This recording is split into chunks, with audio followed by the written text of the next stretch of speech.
আসসালামু আলাইকুম। আমি সাইদ আফ্রিদ আছি আপনাদের সাথে। আমি আজকে আপনাদেরকে দেখাবো এমএস ওয়ার্ডের একটি শর্টকাট। তো আমরা যখন বাংলা ইউজ করি এমএস ওয়ার্ডে, তো বিজয় বাংলাতে ধরেন বিজয় ক্লাসিক দিলাম এবং বাংলা যে কোনো একটা ফন্ট দিলাম সুটুনি এমজে।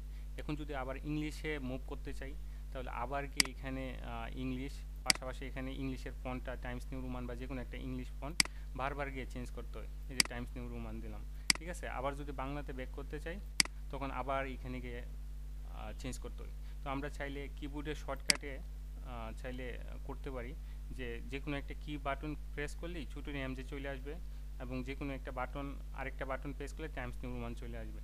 তো চলুন এই শর্টকাটটাই আমরা মূলত দেখি। তো এখানে আমরা যাওয়ার পরে ওয়ার্ড অপশান থেকে কাস্টমাইজ থেকে দেখেন নিচে আছে কিবোর্ড শর্টকাট কাস্টমাইজ, ঠিক আছে। তো এখানে দেখেন আছে ক্যাটাগরিজ আমরা প্রথমে সিলেক্ট করব ফন্ট এবং আমরা কোন ফন্টটা সিলেক্ট করতে চাই। যেমন ধরেন আমরা দিলাম ইংলিশটা প্রথমে আমরা চেঞ্জ করতে চাই, তো টাইমস নিউ রোমানই আমরা দিয়ে দিলাম। সাধারণত যেহেতু ইংলিশের ক্ষেত্রে আমরা টাইমস নিউ রোমানটা ইউজ করি, বা আপনার যেটা দরকার সেটা করবেন। তো আমি টাইমস নিউ রোমান দিয়ে দেখালাম এবং এখানে প্রেস নিউ শর্টকাট কি, এখানে একটা ক্লিক দিয়ে ধরেন আমি Ctrl+1 প্রেস করলাম। Ctrl+1 প্রেস করে এখানে অ্যাসাইন দিলাম, অর্থাৎ Ctrl+1 দিলে টাইমস নিউ রোমান চলে আসবে। এরপরে ক্লোজ দিলাম, আবার কাস্টমাইজে গেলাম, আবার ফন্টে গেলাম, এখান থেকে ধরেন ছুটুনি এমজে সিলেক্ট করলাম,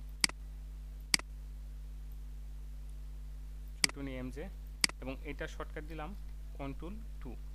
এরপর অ্যাসাইন করলাম, ক্লোজ করলাম, এরপরে ওকে দিলাম।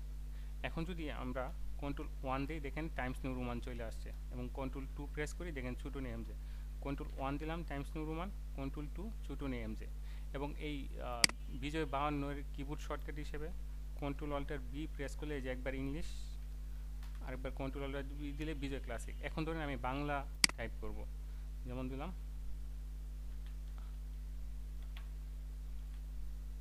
আমার, ঠিক আছে। এখন আমার সাথে সাথে আবার ইংলিশ দরকার, তাহলে জাস্ট Ctrl+1 প্রেস করব এবং Ctrl+Alt+B দিব। এই যে আমার ইংলিশ ASDF। আবার যদি আমার বাংলাতে দরকার হয়, জাস্ট কি প্রেস করব Ctrl+2 এবং বিজয় 52 কিবোর্ডটা কি করব Ctrl+Alt+B দিব, এই যে বিজয় ক্লাসিক। আমি যদি আবার আমার লিখতে চাই আমার, ঠিক আছে। মানে এখানে কিন্তু আমার ধরতে হচ্ছে না, জাস্ট কিবোর্ডের শর্টকাট দিয়েই আমরা একবার বাংলা এবং একবার ইংলিশ চেঞ্জ করে ফেলতে পারতেছি। তো এটা আমি এমএস ওয়ার্ড 2007-এ দেখাইছি। আপনারা চাইলে 10, 13 এগুলা তো জাস্ট সেটিংস থেকে কিবোর্ড শর্টকাট কোথায় আছে দেখবেন, এখান থেকে কাস্টমাইজ করে নেবেন, ঠিক আছে। কাস্টমাইজ থেকে ক্যাটাগরিজ থেকে জাস্ট সেটিংস কাছাকাছি। তো আমি 2007-এ দেখালাম। তো আশা করি এই শর্টকাটটা আপনার কাজে লাগবে। অসংখ্য ধন্যবাদ যারা ভিডিওটা দেখছেন।